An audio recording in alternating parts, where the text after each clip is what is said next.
뭐 이게 딜레이가 얼마나 있는지 모르겠지만 방금 확인해 보니까 막 지금 변충진 목사님이 축도를 하고 계셨어요. 그래서 본당의 메인 트랙 강의가 아직 안 끝나서 오시는 것을 기다리지 않으면서 우리끼리 막 해버리겠습니다. 그러나 조금 여유 있게 앞부분은 좀 진행을 하겠습니다. 여러분 뵙게 돼서 반갑습니다. 홍승영 목사고요. 오늘 이 자리에서 정말 하나님 사랑하시고 목회 현장에서 그리고 강의하는 곳에서 섬기시는 교회에서 애쓰시는 목사님 장로님들 뵙게 돼서 너무 감사합니다.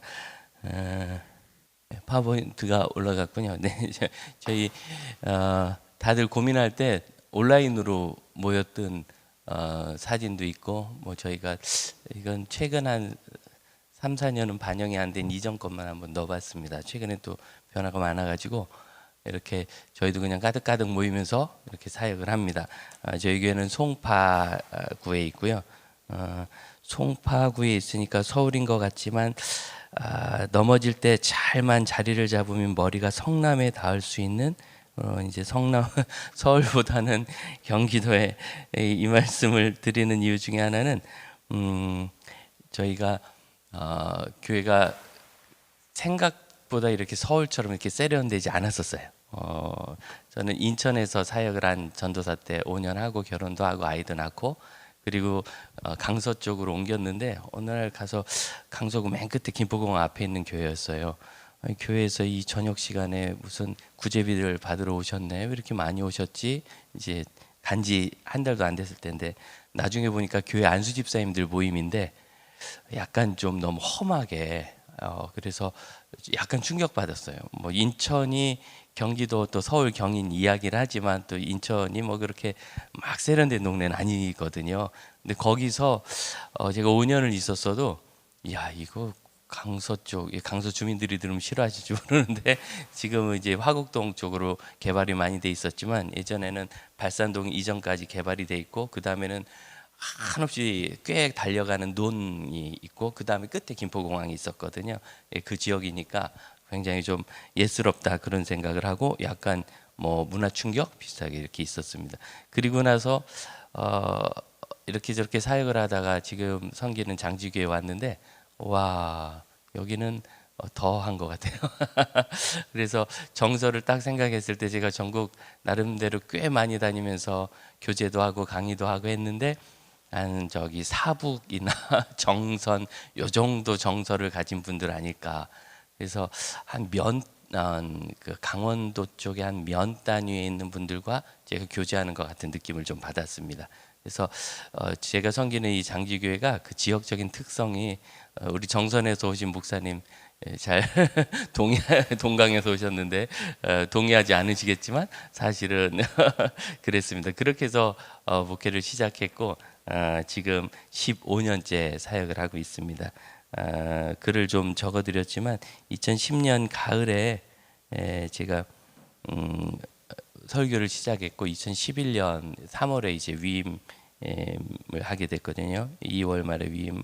그래서 위임할 때 우리 성도들 설교를 시작할 때 한 80명 정도 노인들 중심으로 이렇게 계셨었습니다. 그런데 이제 코로나 이전에 2018년 가을에 저희가 출석한 숫자를 셌는데 20세 이상 성인이 한 750명 그리고 그 중에서 미혼 청년들이 한 300명 정도 출석하고 있는 교회가 됐습니다. 그 이전까지는 한 20명 정도였거든요. 예배당을 새로 이전해서 짓지 않고 이렇게 해본 그런 좀 특별한 그런 부흥 계기라서 여기 좀 독특하다 이렇게 말씀드릴 수 있을 것 같습니다. 여기 저희 교회를 그냥 구글 스트리트 맵에서 이렇게 찍으면 이렇게 나옵니다. 보시다시피 그렇게 뭐 그렇게 큰 교회는 아닙니다. 이게 비율 때문에 줄어들어서 안 그래도 작은데 더 작아 보이게 와이드인데 여기 액정 비전 사이즈 때문에 좀 와이드가 줄은 것 같습니다. 그래서 저기서 현재는 주일날 어린이들까지 한 1000여 명이 예배드리고 좀 끙끙거리고 있습니다. 여기 이제 2주 전에 저희가 전교인 수련회를 간다고 수련회를 안 와요. 얼마나 안 오는지 제가 막 협박하고 부탁하고 윽박 지르고 이래서 수련회 300명 간신히 모셔갔습니다. 300명 모셔갔는데 여기 있는 300명 중에서 제가 장지교회 부임할 때 있었던 사람들은 20명도 안 됩니다. 제가 쭉 세봤는데 리스트를 등록자들 세보니까 그러니까 한 92, 3%가 새로 교회에 오신 분들이니까 그러니까 뭐 거의 새로 개척한 교회라고 이렇게 말씀드릴 수 있을 것 같습니다. 건물을 가지고 80여 분의 아쉽게 이제 전부 다 노인이시고 그런 상황이긴 하지만 80여 분의 성도들과 함께 개척하는 도심의 교회. 제가 처음에 목회를 할 때 그렇게 생각을 하고 목회를 시작했습니다. 그리고 나서 이제 요만큼 됐는데 이제 정직하게 그 말씀을 드려야죠. 그래요, 홍 목사 전도해서 그렇게 됐나? 이 전도의 범위를 어디까지 봐야 되는가 문제인데 제가 그래서 이 강의를 준비하느라고 이렇게 전체 리스트를 이렇게 쭉 봤어요. 전체 리스트를 봤는데 진짜 처음 예수님 믿었다. 정말 처음 예수님 믿었다. 몇 명은 되나? 정말 10명은 되나? 그럼 이제 그 다음은 이거예요. 한 4, 5년 이상 교회 출석을 안 하던 사람, 길게는 뭐 20년, 30년 출석 안 하던 사람, 그런 분들은 좀 꽤 됩니다. 좀 꽤 돼서 좀 할 수 있을 좀 될 거고. 그리고 도심 교회는 이런 분들이 계세요. 이사를 했어요. 이사를 해서 이 사람이 이제 교회를 찾아야 되는데 여러분 성도들에게 교회가 정말 진지합니다. 천천히 들어오셔도 됩니다. 저희 지금 서설 하고 있습니다. 저희 오시느라고 애쓰셨습니다. 천천히 들어오시고 듣다 기분 나쁘시면 언제든지 나가셔도 됩니다. 그래서 그래도 뭐 한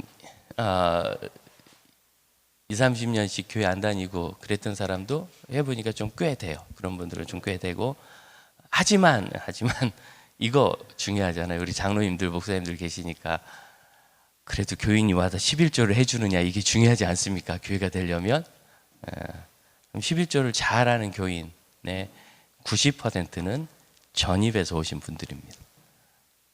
다시 한번 교회에서 11조를 그래도 나름대로 하시는 성도들의 90%는 전입에서 오신 분들입니다. 사실이죠. 이게 도심교회는 어떤 분들이 계시냐면 이사를 했어요. 이 사람이 이분들에게 교회가 너무 중요하거든요. 교회가 너무 중요하니까 교회를 찾아야 돼요. 그런데 쉽게 결정하지 못하겠어요. 뭐 인터넷에서 일단 제일 먼저 인터넷 봅니다. 그래서 여러분 인터넷 홈페이지에 뭐 관리를 하셔야 되느냐면 게시판 관리를 하셔야 돼요. 게시판에 새로운 내용을 적어도 한두 달 이전에 했던 교회 행사나 아무것도 없으면 우리 교회는 노예에서 보고하듯이 평안합니다. 뭐 이거라도 적어야지. 이게 업데이트가 되고 있는가가 젊은 세대들은 중요합니다. 이 교회를 관리 안 하는가 이렇게 보거든요. 이런 식으로 해서 교회를 찾는데 대부분 교회를 결정하는 데 걸리는 평균적인 시간이 6개월 정도 됩니다. 꽤 길죠.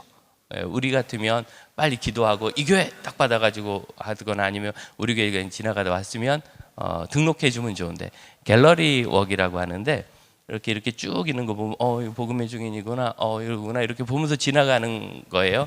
그러니까 이사 온 성도들은 대개 갤러리 웍을 하면서 교회를 봅니다. 이 교회도 한번 가보고 저 교회도 한번 가보고 우리는 좀 붙잡고 오시고 좀 기왕에 오셨으면 이대로 결정을 해주셨으면 좋겠는데 여러분 성도들에게 교회는 너무 중요해요.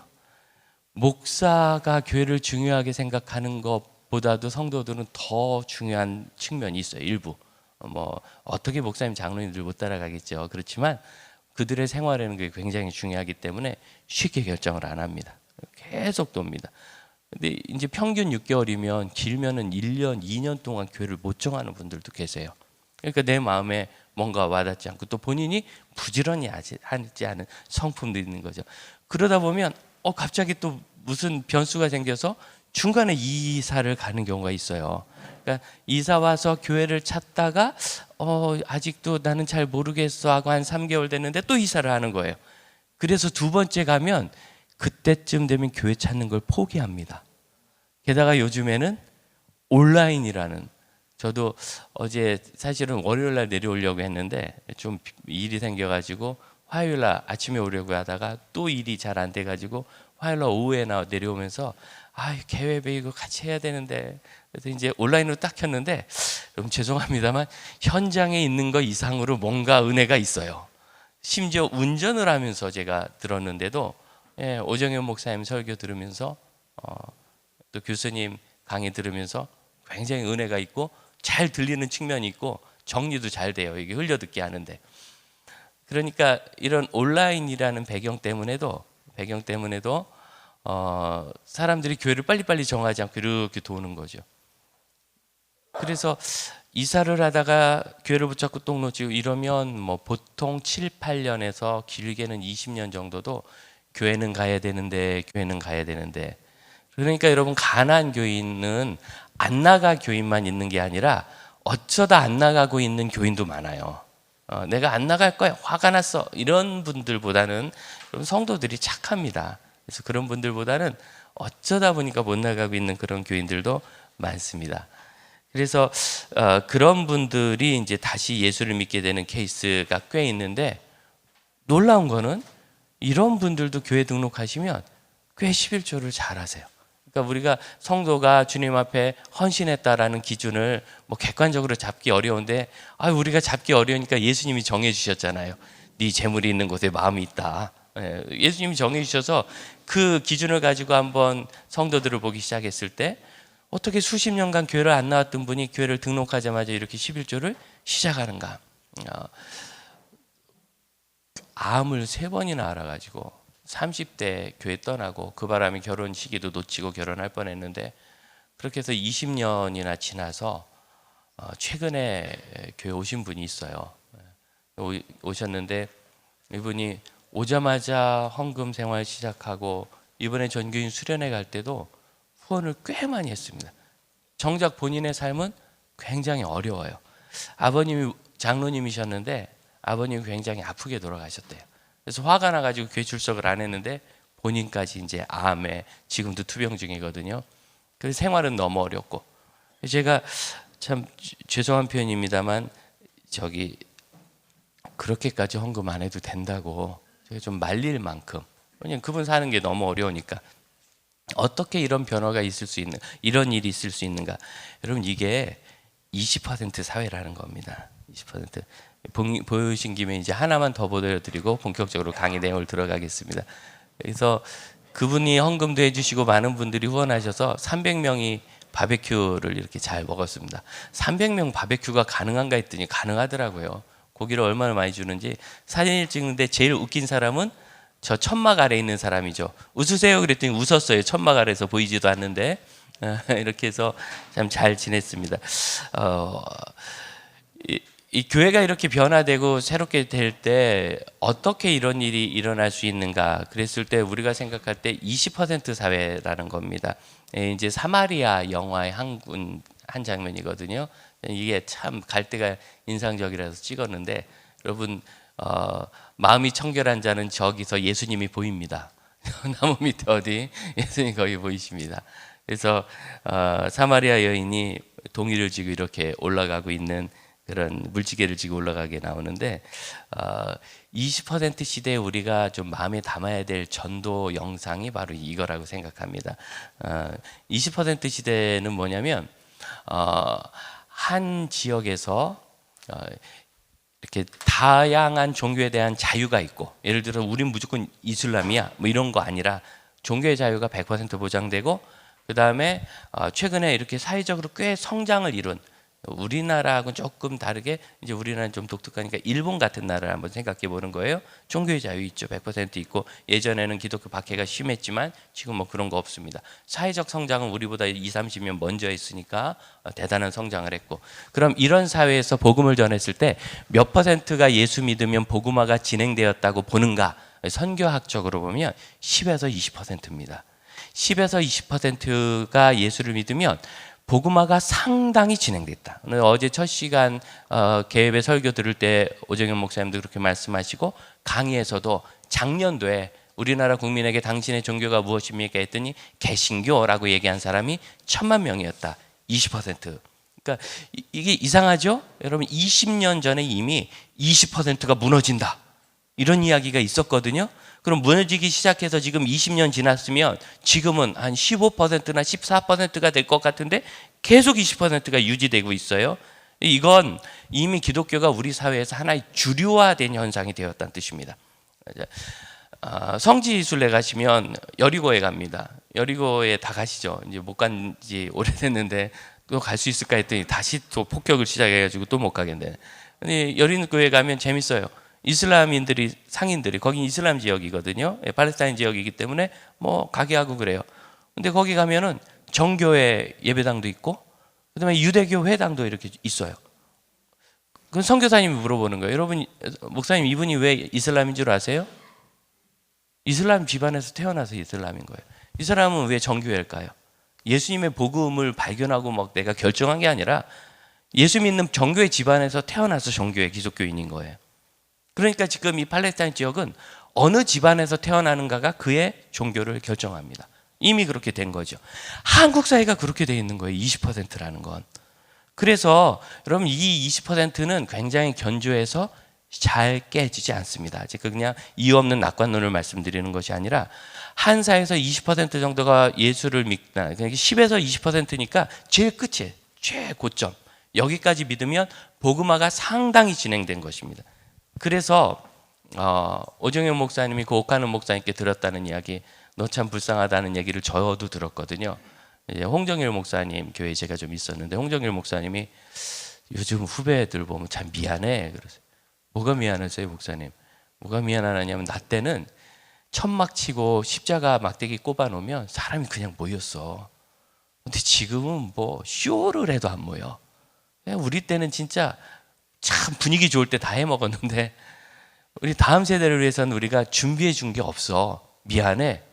그래서 그 얘기가 뭔가 잘 모르다가 단명사를 해보니까 알 것 같아요. 불신자 가운데서 전도해서 교회로 나오는 사람을 찾기 어려워요. 여러분 제가 보여드렸듯이 장지교회가 무슨 예배당을 큰 걸 지은 것도 아니고 있는 교대에서 저희 예배당 본당 좌석이 한 250석 됐는데 도저히 수용이 안 돼가지고 다시 공사를 해서 로비까지 다 터가지고 그냥 본당으로 내려가면 바로 예배당이에요. 그래서 1층을 전체를 헐어버리고 로비처럼 만들고 그리고 그쪽에 이제 카페를 만들고 뭐 이렇게 가는데 그래도 저희 교회는 사실은 300명 정도가 사용하기 적당한 공교회입니다. 작년 출석 기준으로 했을 때 거기 지금 1000여 명이 이렇게 막 바글바글 하니까 난리도 아니죠. 92, 3%가 새로 교회에 온 분들인데 그러면 거의 개척해서 성장한 것과 마찬가지인데 그런데 그런 분들 중에서 완전히 불신자였다가 교회로 나온 사람 숫자는 정말 손에 꼽을 만큼. 그런데 여러분 더 가슴 아픈 건 이거예요. 그렇게 해서 세례도 받았어요. 너무너무 신앙생활 열심히 해서 당에서 특별결의해서 세례받고 다음에 바로 서리 집사 임명도 했어요. 2년 동안 봉사 잘하다가 4년째 교회를 나갔어요. 야, 이건 무슨 사태입니까? 그분이 세례받을 때 중년 부인들 3명이 이따만한 꽃다발을 가지고 갔어요. 세례받는데 뭐 그렇게까지 친구래요. 무슨 친구냐? 불교대학 동문이래요.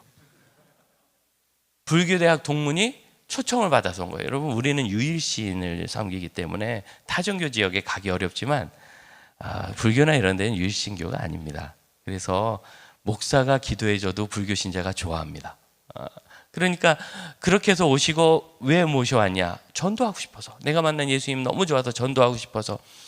그리고 주일학교 교사를 하면서 교회 그 신앙도 잘 자라고 교사를 하니까 훈련도 잘 받고 그런데 교회 안에 관계 문제를 겪었어요. 속이 상한 거예요. 저희는 예배당이 작잖아요. 예배당이 작아서 주일날 오면 한 사람을 최소한 10번 마주칩니다. 들어가다 마주치고 나가다 마주치고 앉아서 마주치고 밥 먹으러 가다 마주치고 화장실 가다 마주치고 친교실에 마주치고 성경 공부 가다 마주치고. 그래서 저희 교회는 굉장히 사이가 좋습니다. 왜냐하면 갈등을 일으키면 둘 중에 하나는 죽든지 떠나든지 해야지 예배당이 좁아가지고 그 갈등을 계속 보는 거예요. 계속 주일 오면 한 10대번씩 보니까 힘들어가지고 견디질 못하고 한 사람이 교회를 잘 안 나오든지 일부 예배 7시에 드리고 가버리든지 교회를 떠나든지 이분이 갈등 속에서 그런 사람이 여럿 있어요. 한 분은 불교 신자인데 그분이 교회 나와서 예수 믿기로 하고 어머니하고 남편 다 데리고 나서 가서 기도하고 그 집에 신방 가서 신방 예배 드리고 바로 부적을 떼버렸어요. 저희 신방 예배 드리면 부적 떼거든요.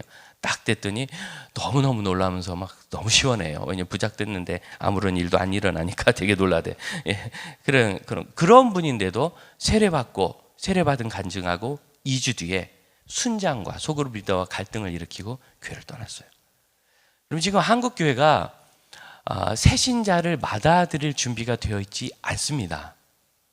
새신자를 데려오는 게 문제가 아니라 제가 해보니까 제가 굉장히 정착에 애를 써서 여러분 그래도 1년 지나서 성경 공부 다 마치고 1년 지나서 세례받고 세례받은 구원 간증도 하고 자기 세례받을 때 불교대학 동기들 초청해서 전도하려고 하고 그 이후로도 2, 3년 더 교회에서 섬기면서 서리 집사도 참 잘하고 11조 하고 이런 교인이면 정착했다고 보이는데도 그를 내쫓는 게 현재 한국 교회예요.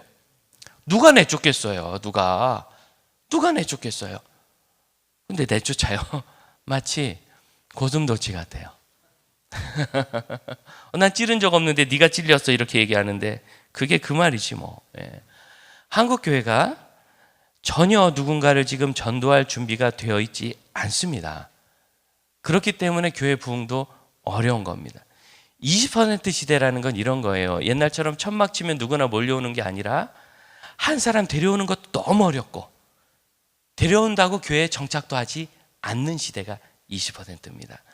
우리는 목사님들, 장로님들이니까 순수해서 여러분 순수하시기 때문에 목사, 장로가 되신 거예요. 물론 굉장히 안 순수할 때가 많은 거 알지만 그래도 나름 개 중에 괜찮으세요.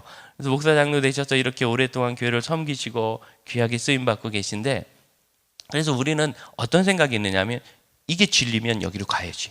예수님이 진리면 예수님을 따라야지. 이런 단순한 관점에서 보는데 실질적으로 예수님이 진리인지 발견하는 것도 어렵고 진리이지만 이전 것을 떠나기는 어려운 사람도 많아요. 한 번은 웬 자매가 와서 아이들 사진을 그렇게 찍더니 스마트폰이 있기 전입니다. 다 디카로 찍어야 되는데 그걸 가지고 자기 돈을 내서 또 인화를 해가지고 유치부 성경학교 한 사진 300여 장을 쫙 길치를 했어요. 그분이 다 자비량으로 했대요. 불신자예요. 우리 교회 집사 아이의 유치원 친구의 엄마예요. 이분 교회 잘 다니겠네. 좀 전도 좀 해봐요. 네 목사님 그래서 오는 거예요. 아유 한 주 주일 예배도 왔어요.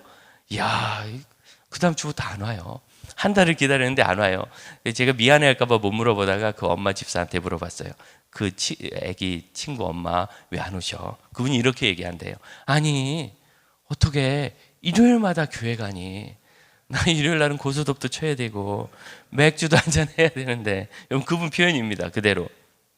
이게 뭐냐면 마음을 순전하게 해서 복음에 반응할 수 있는 예수 잘 믿을 그 영혼을 가진 사람, 특히 하나님께서 태초부터 예정하셔서 구원받기로 작정된 사람, 그 마음이 변화가 있을 수 있는 사람, 순전한 사람, 주를 믿어 헌신할 수 있는 사람, 그런 사람은 이미 거의 다 나오고 있다는 게 20%씩이 됩니다.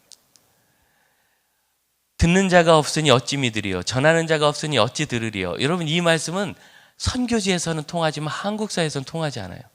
엘리베이터 탔습니다. 오늘도 제가 호텔에서 내려오는데 8명이 탔습니다. 8명이 탔는데 그러면 대충 거기서 2명은 교회 다닌다는 뜻입니다. 제가 탄 엘리베이터는 무려 8명이 다 다녔어요. 목사님, 장로님들이 타셔가지고. 여러분 지하철 탔습니다. 한 30명입니다. 버스 탔습니다. 40명입니다.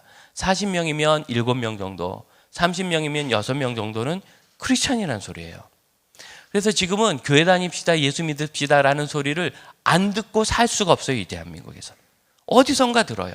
그런데 지금 전도를 어떻게 하느냐면 들고 나가서 교회 다닙시다, 예수 믿읍시다, 이 이야기라는 걸 전도라고 생각하는데 여러분 이건 천막 치고 십자가 막대기 세울 때 하는 전도입니다. 지금은 그 일은 이미 거의 다 됐어요. 여러분 기회교회 전도팀 생각해 보세요. 자, 토요일 날 전도팀 모입니다. 뭐 하죠? 그래서 기도하고 그 다음에 휴지 싹 정리해요. 스티커 붙이고 그 다음에 뻥튀기 하고 건빵 담고 그래가지고 들고 나가서 막 나눠줘요. 여러분 이거를 마케팅에서 홍보라고 합니다. 홍보. 우리 교회 홍보한 거예요. 홍보. 제가 들어오는데 젊은 애들이 서서 쿡쿡 이리가 뭐 하나 얘들이 그랬더니 아 이거 받으세요 하고 휴지를, 수영로교회 청년부더라고요. 나 목사인데 청년부 나오라고 주는 건 아니고 자기네 수영로 교회가 이 목사장로 기도회를 위해서 응원하고 있습니다라고 홍보하러 온 거죠. 그럼 그거 받아가지고 여기에 사형리가 적혀 있어. 이거 읽고 예수를 영접하면 죄 용서 받는구나. 아 그렇구나. 그럼 나도 가야 되겠다 할 사람은 이미 다 왔다는 소리예요. 사형리가 없어서 교회를 안 나오는 게 아닌 거예요. 그래서 이 시대의 교회 부흥을 생각하고 교회 변화를 생각한다면 제일 중요한 거는 어떻게 이 20%의 사람들, 이 20%의 사람들을 가까이 인도해 갈 것인가. 이게 지금 2021년 코로나 기간 동안 포항 극동방송에서 400명 좀 넘게 470명 정도를 온라인으로 초청할 테니까 복음 설교를 좀 해주세요. 그래서 가서 줌으로 접촉했던 그 상황입니다. 여기 보면 두 사람이 같이 보이죠? 한 사람은 인도자고 한 사람은 전도 대상자입니다. 저 카메라 앞에다 앉히기까지, 스마트폰 카메라 앞에 앉히기까지 정말 봄부터 소쪽새가 어마어마하게 울었겠죠. 그렇게 쉽게 되는 일은 아닐 겁니다.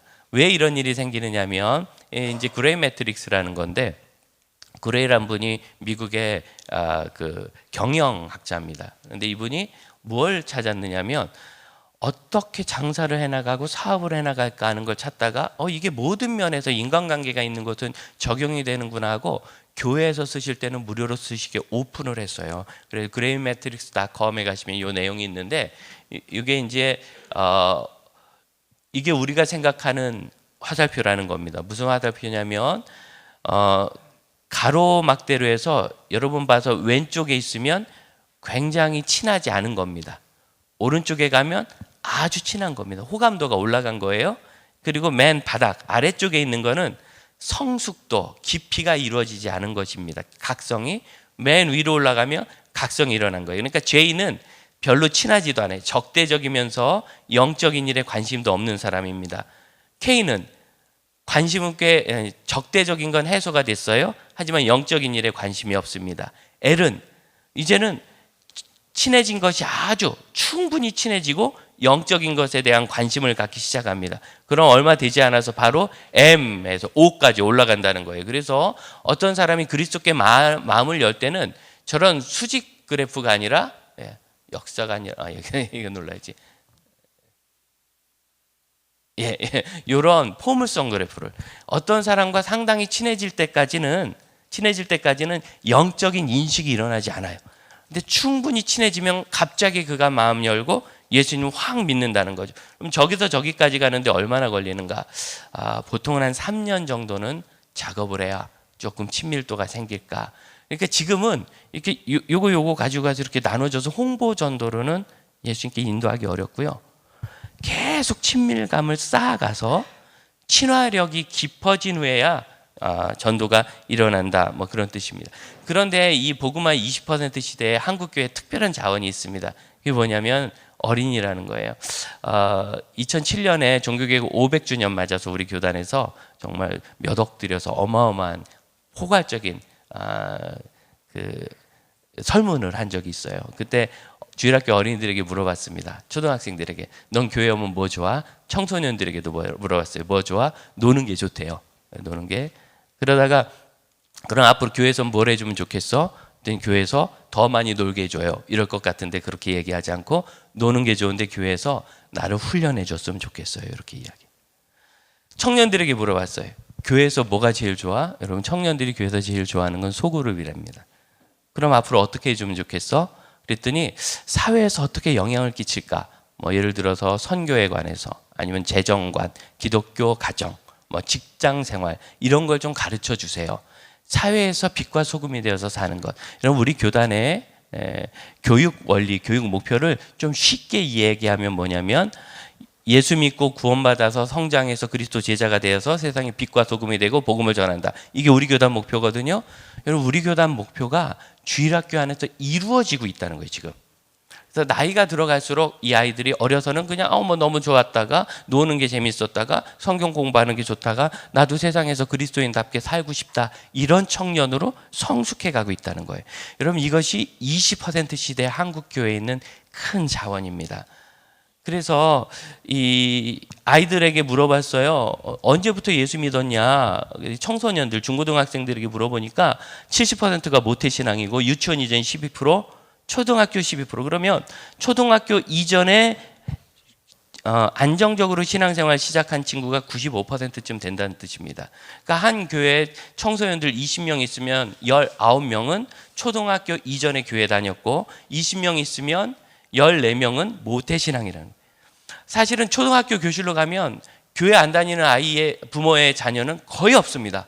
요즘 교회 안 다니는 부모들이 자기의 교회 보내나요? 혼자 안 보내죠. 와서 모셔가면 그때 한번 좀 보낼까. 그러니까 언제 와요? 1년에 한 번 총동원 전도주일 이런 때 오는 거예요. 그래서 한국 교회에 실질적으로 20%가 지금 20년째 유지되고 있는 가장 큰 이유는 믿음의 가정에서 태어난 사람들이 잘 자라서 믿음을 계속 지키고 있기 때문이고, 그 다음에 최근에 청년들이 2024년에 아주 눈에 띄는 그런 고백을 하나 했어요. 이전까지는 청년들 왜 교회 안 나가? 이렇게 물어봤더니 나는 크리스찬인데 교회는 안 나가요. 한 청년들이 대개 뭐 목회자들 또는 장로님들의 이중적인 뭐 행위에 또 실망했습니다. 이런 얘기 많이 했거든요. 교회에서 상처받았습니다. 이게 이제 그 전까지인데, 근데 2024년에는 뭐라고 얘기하느냐면 교회 가는 게 부담스러워서요. 이렇게 얘기했어요. 다수가. 그러니까 솔직히 얘기하는 거예요. 내가 어려서부터 교회 다녔는데 청년이 돼 보니까 놀기도 해야 되고 그 자매처럼 주일 되면 고스톱도 치고 친구랑 놀러도 가야 되는데 어떻게 매주일 교회 가냐. 부담스럽다.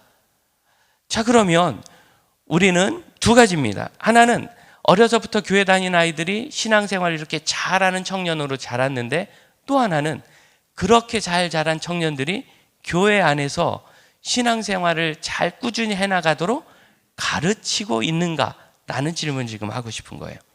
그러니까 20% 시대에 밖에서 교인들을 더 끌어다. 여러분, 물론 우리가 1,000만 명 예수 믿지만 아직 4천만 명 안 믿습니다.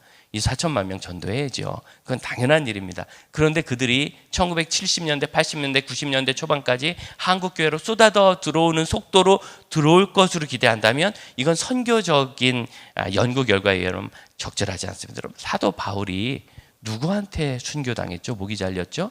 사도 바울이 전도한 사람들에게 목이 잘린 거예요. 그는 로마에 왜 갔습니까? 가이사 앞에서 증언하러 갔습니다. 복음을 안전해서 그들이 사도 바울을 처형한 게 아니라 사도 바울 같은 대선교사가 복음을 전해도 안 믿을 사람은 안 믿고 공격할 사람은 공격하더라는 거예요.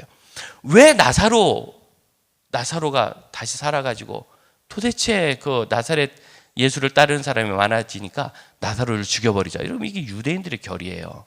나사로는 죽었다 살아나서 놀래가지고 기적이 없어서 예수 안 믿는 게 아니라 기적이 있어도 거절할 사람은 거절하는 거예요.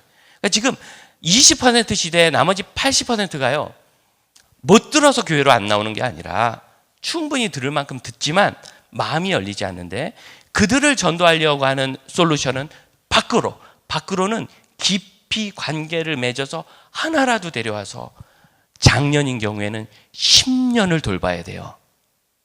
여러분, 지금 기독교 문화가 굉장히 고도화되어 있습니다. 옛날처럼 그냥 교회 오면 좋고 뭐 신나는 뭐 여름학교 이런 거 불러서 되는 때가 아니라 교회는 굉장히 고도화되어 있습니다. 제가 여기 올라와 보는데 여러분, 이 수영로 교회 이 시스템은 왜 웬만한 대그룹 같지 않습니까? 세 가족이 와서 이 시스템 안에 정책을 한다고요? 쉽지 않을 거래요. 장년이 돼서 40살 이상이 돼서 오면 쉽지 않을 거래요. 고도화되어 있는 거, 고도화. 그럼 이 고도화에 맞춰서 그들이 여기까지 올라오는 데는 시간이 걸리는데, 그럼 언제 전도할 수 있는가? 제일 빨리 전도할 수 있는 데가 초등학생이겠죠. 뭐냐면 교회가 청소년들과 같이 예배 드리는 게 어려우니까 미국 교회가 1960년대, 70년대 청소년 전문 사역자들을 데려다가 따로 니네끼리 예배 좀 드려봐. 좋았어요. 이거 괜찮네? 그래가지고 이런 걸 늘린 거예요. 유치부, 미취학부, 막 노인부 다 늘렸어요. 그래서 어떻게 됐습니까? 각각 다 따로. 그리고 우린 서로 남민. 머리가 빈 공동체가 된 거예요. 중심은 없는. 지금 청소년들을 교육할 때 이 청소년들이 청년이 돼도 교회에 나올 거라고 여러분 혹시 기대하고 계십니까? 이 청소년들이 청년이 돼도 나올 것을. 대부분 청년 되면 안 나와 이렇게 생각해요. 그럼 여러분 주일학교 교육은 왜 합니까? 청년 되면 다 사라질 거. 아니, 우리가 아이들 학원 보내요. 그 학원 보내면 대학 다 못 가. 10명 중에 1명만 가. 그 학원 보냅니까 안 보냅니까? 지금 우리 주일학교는 청소년부 마치면 애들 대학부에 남지 않아요. 그러면 이 주일학교를 왜 하죠? 여기서 주일학교 교육 목표를 바꿔야 되는 필요가 하나 생겨요. 청소년부의 목표는 얘가 대학 가서 2년 동안 교회에 정착하는 겁니다. 그럴 만한 아이로 키워야 돼요. 초등부는 얘가 청소년부에 가서 사춘기에 교회를 떠나지 않는 아이가 되어야 합니다. 그런데 지금 주일학교 목표는 주일날 오게 하는 거에 목표가 되어 있어요. 주일날 오게 하는 거. 그게 성경학교를 다 언제 해요? 토요일 주일날 해요. 그럼 토요일날 주일날 그거 어수선한데 성경학교가 되나요? 교사들도 다 회사 갔다 막 헬레벌떡 와가지고 옛날에는 월, 화, 수, 목 3박 4일 또 새벽부터 오전, 오후, 밤까지 그때는 다 정신 나가서 그랬습니까? 그렇게 가르치는 분들이 저와 여러분이 된 겁니다.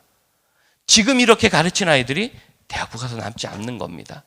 그래서 교회학교 교육의 목표를 좀 바꿔서 청소년들은 대학생 돼서 남아있는 교회학교가 돼야 된다. 그럼 여러분 지금처럼 하지 않을 것 같아요.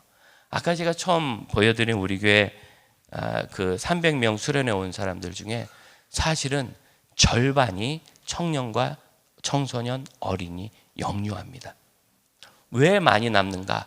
목표가 달라요. 저희는 청소년부 할 때 이 아이가 두 가지를 하도록 해요. 첫째는 네가 대학생 돼서 떠나지 않도록. 두 번째는 청소년 네가 전도 좀 해봐라. 장년이 된 사람 교회 데려다 놓으면 정착하기 어려운데 청소년이 된 사람 데려다 놓으면 정착이 꽤 잘 됩니다. 그래서 우리가 20% 시대라는 것을 다시 한번 생각하고 우리가 개회예배 때부터 기독교 20% 시대의 변화에 대해서 지금 도전을 받고 있지 않습니까? 그러면 현재 이제는 막 그렇게 홍보해 가면서 가는 것이 아니라 20% 시대의 변화를 좀 이루어갈 필요가 있어요. 저는 2000년도부터 우리는 주의 어린이랑 어린이 프로그램을 18년 동안 극동방송에서 진행하다가 그 다음에는 복음동네라는 전도 프로그램을 하고 그리고 목요일 오전에 이제 자녀 양육 상담하는 프로그램을 오랫동안 라디오에서 진행해 왔습니다. 그리고 이제 최근에는 굿TV에서 기도 프로그램을 하다가 요즘에는 청소년 연합 우리 SC 사역에 꽤 많이 이렇게 좀 같이 돌아다니면서 사역하고 있습니다. 혼자 하겠습니까? 제 아내가 최정문 사모님과 같이 있어요. 보통 오늘 총회장님께서 부부가 같이 오라고 그러셔서 강사도 부부가 같이 왔습니다. 저쪽에 있는데 고맙습니다. 박수 안 치겠습니다. 그런데 사실은 이걸 좀 보여드리고 싶어서 마크 부부는 결혼 70주년이 됐어요. 90살이 넘었어요.